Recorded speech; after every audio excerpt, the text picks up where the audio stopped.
దేవుని నామానికి స్తోత్రములు కలుగునుగాక. క్రీస్తునందు ప్రియమైనటువంటి దేవుని బిడ్డలారా, ఈ యొక్క దినమున ఒక ప్రాముఖ్యమైన విషయాన్ని మనం ధ్యానం చేస్తున్నాం.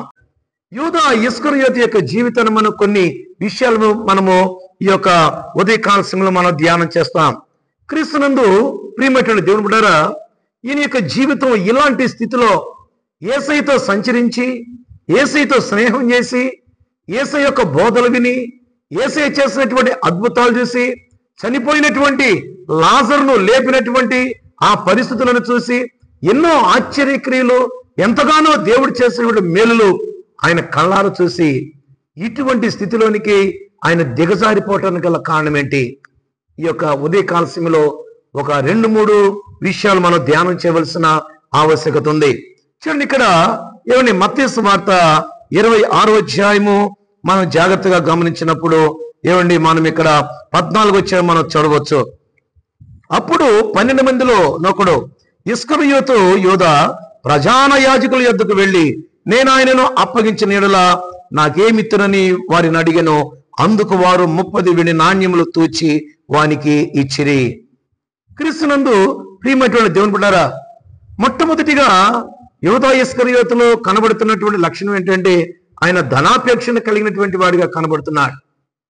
ఏమండి, బైబిల్ గ్రంథంలో మనము జాగ్రత్త చూస్తే ధనాపేక్ష ఏమండి సమస్త కీడులకు మూలము అని దేవుని వాక్యం సెలవిస్తుంది. ధనము ఏమండి ఉండటం, లేకపోతే ధనవంతులుగా ఉండటం ఏమండి అది దేవుని దృష్టిలో వ్యతిరేకత కాదు. కానీ ధనాపేక్షను కలిగినటువంటి వాడిగా ఉండకూడదు. అపేక్ష అంటే అదే కోరికను మనము కలిగి జీవించేటువంటి వారిగా ఉండకూడదు. ఇస్కరియోతు యూదాలో మనము చూస్తున్నటువంటి లక్షణం ఏంటంటే, ఏమండి అతను ధనాపేక్షను కలిగినటువంటి వాడిగా మనకు కనబడుతున్నాడు. ధనాపేక్షను కలిగినటువంటి వాడే కాదు, కానీ క్రీస్తులో ప్రియమైనటువంటి దేవుడు బిడ్డలారా, ప్రభు అయినటువంటి యేసు క్రీస్తుకు అనగా ఆయనతో సంచరించి ఆయన చేసేటువంటి మేలులు కళ్ళారా చూసినటువంటి వాడు. ఏమండి, ఈ యొక్క ఇస్కరియోతు యూదా యేసయ్యకు ద్రోహం చేయటానికి 2వ కారణాన్ని మనం జాగ్రత్త చూసినట్లయితే, ఏమండి ఏ సాతానుడైతే తనకు ఆలోచన పుట్టించాడో, ఏ అపవాదైతే ఈ యొక్క సాతానుడు ఏమండి అపవాదైతే ఈ యొక్క ఇస్కరియోతు యూదాకు ఆలోచన పుట్టించాడో, ఆ ఆలోచనను కూడా ఆయన ఏమండి జయించలేనటువంటి స్థితిలో ఉన్నట్లుగా మనం చూస్తాం. అందుకే చూడండి, యోహాను సువార్త 13వ అధ్యాయము 2వ వచనాన్ని మనం చూసినప్పుడు ఒక మంచి విషయాన్ని మనం జ్ఞాపకం చేసుకోవచ్చు. దేవుని పరిశుద్ధ గ్రంథంలో నుంచి ఏమండి మనందరం కూడా చూడండి, యోహాను సువార్త 13వ అధ్యాయము 2వ వచనాన్ని మనం చదవచ్చు. వారు భోజనము చేయుచుండగా ఆయనను అప్పగింపవలనని సీమోను కుమారుడగు ఇస్కరియోతు యూదా హృదయములో అపవాది ఇంతకు ముందు ఆలోచన పుట్టించి ఉండెను. చూడండి, ఇక్కడ ఇస్కరియోతు యూదా యొక్క ఆలోచనలు, ఇస్కరియోతు యూదా యొక్క తలంపులు, ఏమండి ఇస్కరియోతు యొక్క స్థితి ఎలాగుందంటే, చూడండి ఇక్కడ హృదయములో ఇంతకు ముందు ఆలోచన పుట్టించి ఉండేను గనక. ఈ మాట ఏమండి గతంలోనే ఆయన యొక్క హృదయంలో, ఆయన యొక్క హృదయ తలంపులు బాగలేవు, ఆయన యొక్క ఆలోచనలు బాగలేవు, ఆయన యొక్క చూపు బాగలేనట్లుగా మనం చూస్తున్నాం. ఇక్కడ ఏమండి, ఇక్కడ మనం జాగ్రత్తగా చూస్తే అపవాది ఇంతకు ముందు ఆలోచన పుట్టించి ఉండెను కనుక ఆ ఆలోచనను జయించలేకపోయాడు. క్రీస్తునందు ప్రియమైన దేవుని బిడ్డలారా, మన యొక్క ఆలోచనలు కూడా మనం జాగ్రత్తగా గమనించుకోవలసిన ఆవశ్యకత ఉంది. ఎటువంటి ఆలోచనలు మనం కలిగి ఉన్నాం, ఎటువంటి తలంపులు కలిగి ఉన్నాం, మనం ఎటువంటి ఉద్దేశాలు కలిగి ఒక క్రైస్తవ జీవితాన్ని మనం జీవిస్తున్నామో ఆలోచించవలసిన ఆవశ్యకత ఉంది.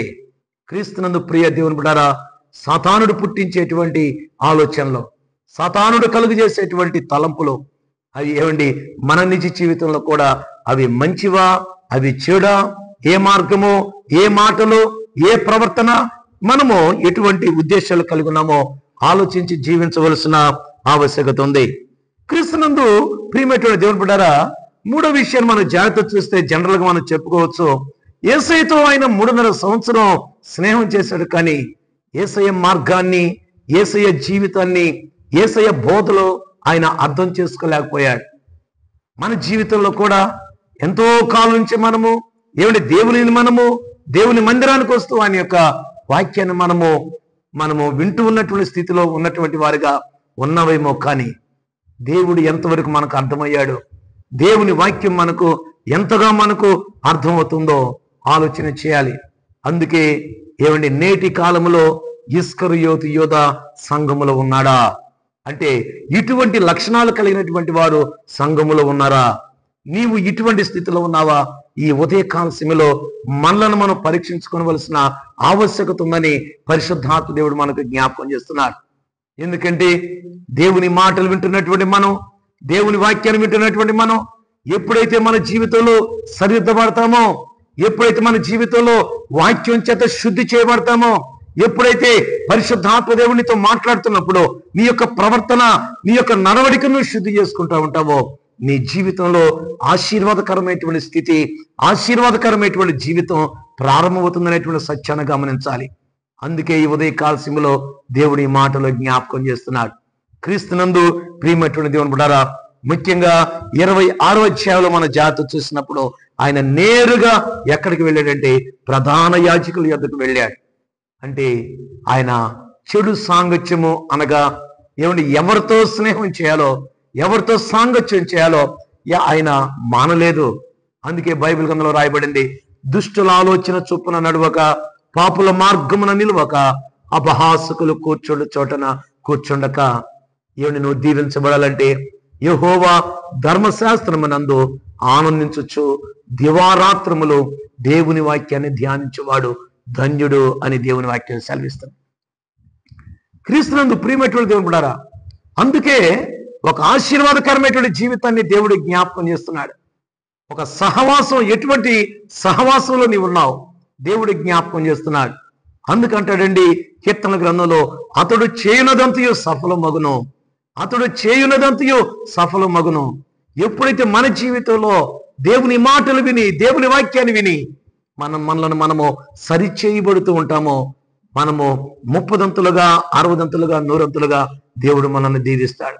కాబట్టి ఉదయకాల సమయంలో ఇస్కరియోతు యోధ జీవితంలో నుంచి ఆయన ధనాపేక్షను కలిగినటువంటి వాడిగా, రెండవదిగా మనం చూస్తే ఆయన సాతానుడు అపవాది పుట్టించినటువంటి ఆలోచనను జయించలేక, మూడవదిగా మనం చూస్తే ఆయన యేసయ్యతో సంచరిస్తూనే ఉన్నాడు, కానీ ఆయన బోధలను, ఆయన వాక్యాన్ని అర్థం చేసుకోలేనటువంటి స్థితిలో ఉన్నాడు. నాలుగవదిగా మనం చూస్తే ఆయన దుష్ట సాంగత్యము అనగా చెడు స్నేహమును కలిగి ప్రధాన యాజకుల యొద్దకు వెళ్ళి, యేసయ్య అయితే రక్షణ మార్గాన్ని ఇచ్చాడు, యేసయ్య అయితే పరలోక రాజ్యాన్ని ఇచ్చాడో, ఆ కృపను పోగొట్టుకున్నటువంటి వ్యక్తిగా మనము యోధా ఇస్కరియోతును మనం చూడవచ్చు. కాబట్టి ఉదయ కాల సమయంలో ఇస్కరియోతు యోధా జీవితంలో నుంచి కొన్ని పాఠాలు మనం నేర్చుకున్నాం. ఇటువంటి జీవితాన్ని కలిగి నీవు సంఘంలో ఉంటున్నావా? ఇటువంటి జీవితాన్ని కలిగి నీవు లోకంలో ఉంటున్నావా? ఇటువంటి పరిస్థితిని కలిగి నేను దేవుని బిడ్డని అని చెప్పుకునేటువంటి స్థితిలో ఉన్నావా? సరి చేయబడు. మనము మార్చుకుందాం, సమస్తాన్ని మార్చుకుందాం, దేవుని బిడ్డలుగా మార్చబడదాం. అప్పుడు దేవుడు నిన్ను అబ్రహామును దీవించినట్లుగా, ఇస్సాకును దీవించినట్లుగా, యాకోబును దీవించినట్లుగా మనల్ని కూడా దేవుడు దీవిస్తాడు. ఇట్టి కృప యేసు క్రీస్తు నామములో మీకు కలుగునగాక. ఆమేన్. స్తుతికి కారణభూతుడా మీకు వందనాలు. ప్రేమ నమ్మకం కలిగిన మా తండ్రి మీకు వందనాలు. అయ్యా, విత్తబడినటువంటి మాటలు నాయన 30దంతులు, 60దంతులు, 100దంతులుగా నాయన ఫలింపుగా ఇచ్చేయండి. పరిశుద్ధాత్మ దేవుడిగా మీరు మాట్లాడారు, ఆత్మస్వరూపిగా మీరు మాట్లాడారు. ఈ మాటలు నాయన నీ బిడ్డలకు నేను దీవెనకరంగా ఉండి, సంఘంలో ప్రభువా పరిశుద్ధత కలిగి, లోకంలోనైనా పరిశుద్ధత కలిగి, నీ కుమారుడు కుమార్తెగా తండ్రి వర్ధిల్లింపబడి కృప ఇచ్చామని మా ప్రభు అయిన యేసుక్రీస్తు నామమున అడిగి వేడుకుంటున్నాం మా తండ్రి. ఆమేన్. మన పరమ తండ్రి అయిన దేవుని ప్రేమయు, కుమారుడైన యేసుక్రీస్తు కృపయు, పరిశుద్ధాత్ముని యొక్క అన్యోన్య సహవాసము సన్నిధానం ఈ మాటలు వినుచున్నటువంటి నీ బిడ్డలకు సర్వకాలము సదాకాలము మీ కృప తోడయుండి నీ బిడ్డలను నడిపించునుగాక. ఆమేన్.